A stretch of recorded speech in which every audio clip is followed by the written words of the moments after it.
ಅಚಿಂತ್ಯವ್ಯಕ್ತರೂಪಾಯ ನಿರ್ಗುಣಾಯ ಗುಣಾತ್ಮನೆ ಸಮಸ್ತ ಜಗದಾಧಾರ ಮೂರ್ತಯೇ ಬ್ರಹ್ಮಣೇ ನಮಃ. Be happy gold channel ವೀಕ್ಷಕರಿಗೆ ಸ್ವಾಗತ. ನಾನು ವೇದಮೂರ್ತಿ ವಿನಾಯಕ್ ಭಟ್. ಏಪ್ರಿಲ್ ತಿಂಗಳಿನಲ್ಲಿ ತುಲಾ ರಾಶಿಯವರ ಯೋಗ ಫಲಗಳು ಯಾವ ರೀತಿ ಇದೆ ನೋಡೋಣ. ತುಲಾ ರಾಶಿಯವರಿಗೆ ಪಂಚಮದಲ್ಲಿ ರಾಹು. ರಾಹು ಅಂದರೆ ಸರ್ಪಕ್ಕೆ ಸಂಬಂಧಪಟ್ಟಂತಹ ಗ್ರಹ. ಆದ್ದರಿಂದ ಪಂಚಮದಲ್ಲಿ ರಾಹು ಇದ್ದರೆ ನಾಗದೋಷವು ಕಂಡುಬರುವುದು. ಷಷ್ಠದಲ್ಲಿ ಕುಜ, ಚಂದ್ರ, ಬುಧ, ಶನಿ ಇರುವುದರಿಂದ ಸ್ವಲ್ಪ ಪಾಪಗ್ರಹಗಳ ಒಟ್ಟಿಗೆ ಶುಭ ಗ್ರಹಗಳು ಇದ್ರೂ ಕೂಡ ಆ ಶುಭ ಗ್ರಹಗಳು ಪಾಪ ಫಲವನ್ನೇ ಕೊಡುತ್ತದೆ ಹೇಳಿ ಜ್ಯೋತಿಷ್ಯ ಹೇಳುತ್ತೆ. ಸಪ್ತಮದಲ್ಲಿ ಶುಕ್ರ ಮತ್ತು ರವಿ, ನವಮದಲ್ಲಿ ಗುರು, ಏಕಾದಶದಲ್ಲಿ ಕೇತು ಇರುವುದರಿಂದ ಷಷ್ಠಸ್ಥಾನ ರೋಗಸ್ಥಾನ. ಅದರಲ್ಲಿ ಕುಜ ಇರುವುದರಿಂದ ಈ ರಕ್ತದೊತ್ತಡ, ಮಧುಮೇಹ, BP ಶುಗರ್ ಇರುವವರಿಗೆ ಸ್ವಲ್ಪ ದೋಷಗಳು ಕಂಡುಬರುವುದು. ಚಂದ್ರ, ಬುಧ, ಶನಿ ಇರುವುದರಿಂದ ಆ ರೋಗಗಳು ಉಲ್ಬಣಗೊಳ್ಳುವಂತಹ ಸಾಧ್ಯತೆ ಇದೆ. ಔಷಧ ಉಪಚಾರಗಳನ್ನು ಮಾಡೋದ್ರಿಂದ ಒಳ್ಳೆಯ ಉತ್ತಮ ಫಲವು ದೊರೆಯುತ್ತದೆ. ಸಪ್ತಮದಲ್ಲಿ ಶುಕ್ರ ಮತ್ತು ರವಿ ಇರುವುದರಿಂದ ಸತಿಪತಿ ಕಲಹ ಉಂಟಾಗುವುದು. ಆದರೆ ಲಕ್ಷ್ಮೀನಾರಾಯಣ ದೇವರ ಪ್ರಾರ್ಥನೆ ಮಾಡಿ ನಾವು ದೇವರ ಹತ್ರ ಪ್ರಾರ್ಥನೆ ಮಾಡಿದರೆ ಆ ಯಾವುದೇ ಕಲಹ ದೋಷಗಳಿದ್ದಲ್ಲಿ ಪರಿಹಾರ ಆಗುವುದು. ನವಮದಲ್ಲಿ ಗುರು ಇರುವುದರಿಂದ, ಗುರುಬಲ ಇರುವುದರಿಂದ ಸಮಾಧಾನಕರ ಜೀವನ ಉಂಟಾಗುವುದು. ಏಕಾದಶದಲ್ಲಿ ಕೇತು ಇರುವುದರಿಂದ ಮಂಗಲ ಕಾರ್ಯಗಳು ಕೂಡಿ ಬರುವುದು.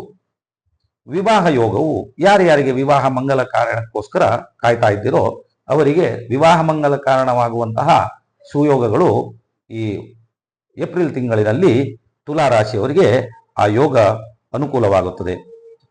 ಭಾಗ್ಯಸ್ಥಾನದಲ್ಲಿರುವಂತಹ ಗುರು ಸಕಲ ಕಾರ್ಯಗಳಿಗೆ ಅನುಕೂಲವಾಗಿದ್ದು ಯೋಗವು ಶುಭ ಯೋಗವು ಬರುವುದು. ಭಾಗ್ಯಸ್ಥಾನದ ಗುರುವು ಸಕಲ ಕರ್ಮಗಳಿಗೆ ಅನುಕೂಲವಾಗಿದ್ದು ಶನಿದೇವರ ಕೃಪೆಯಿಂದ ಚಿರಕಾಲ ಶತ್ರುತ್ವ ನಿವಾರಣೆಯಾಗಿ ಮನಸ್ಸಿಗೆ ನೆಮ್ಮದಿ ಉಂಟಾಗುವುದು.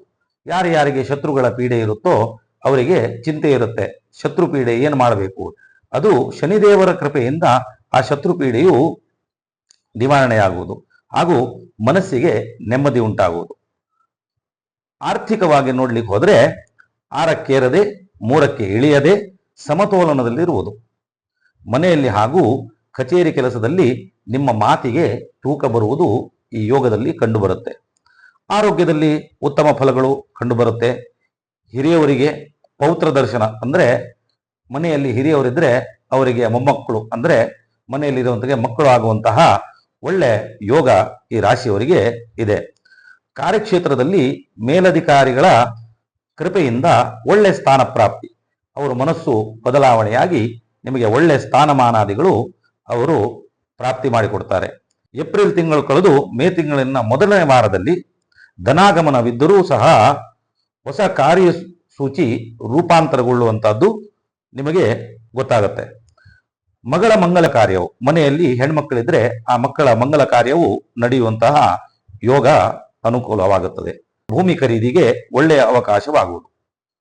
ಬಂಧುಗಳಿಂದ ಪ್ರೀತಿ, ಆದರ, ಗೌರವ ಇತ್ಯಾದಿಗಳು ಪ್ರಾಪ್ತಿಯಾಗುವಂತಹದ್ದು.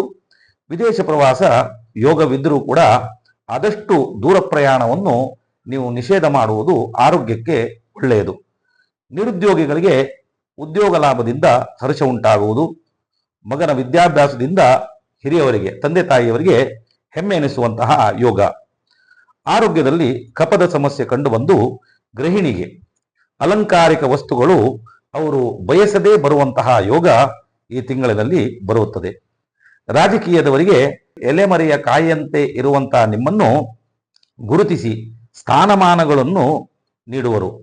ದಿನಸಿ, ಚಿನ್ನ, ಬೆಳ್ಳಿ ವ್ಯವಹಾರಗಳಿಗೆ ಹೇರಳವಾಗಿ ಲಾಭ ಉಂಟಾಗುತ್ತದೆ ಹಾಗೂ ಆ ವ್ಯಾಪಾರ ಮಾಡೋದ್ರಿಂದ ಅದರಿಂದ ದುಪ್ಪಟ್ಟು ಧನಲಾಭವು ನಿಮಗೆ ಏಪ್ರಿಲ್ ತಿಂಗಳಿನಲ್ಲಿ ತುಲಾ ರಾಶಿಯವರಿಗೆ ಪ್ರಾಪ್ತಿಯಾಗ್ತದೆ.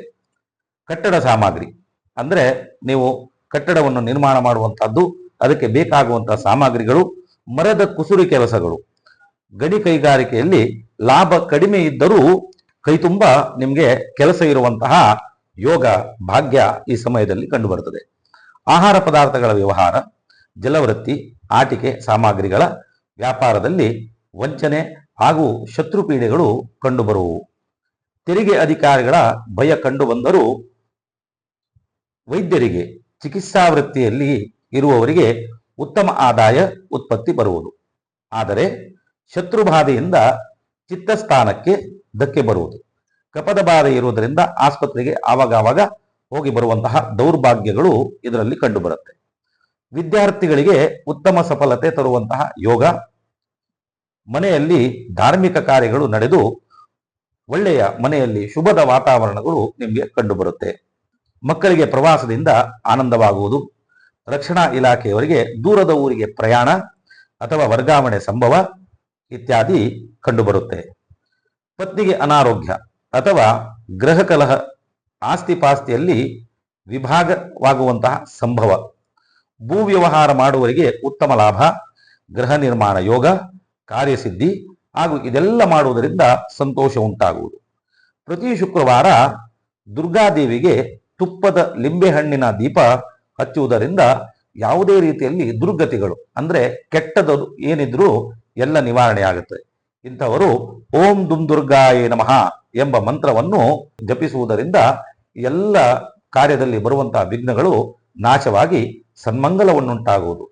ಸರ್ವೇ ಜನ ಸುಜನೋ ಭವಂತು, ಸರ್ವೇ ಸುಜನಾಹ ಸುಖಿನೋ ಭವಂತು. ಎಲ್ಲರಿಗೆ ಒಳ್ಳೆಯದಾಗಲಿ ಹೇಳಿ ಈ ಸಂದರ್ಭದಲ್ಲಿ ದೇವರ ಹತ್ರ ಪ್ರಾರ್ಥನೆ ಮಾಡ್ತೇನೆ.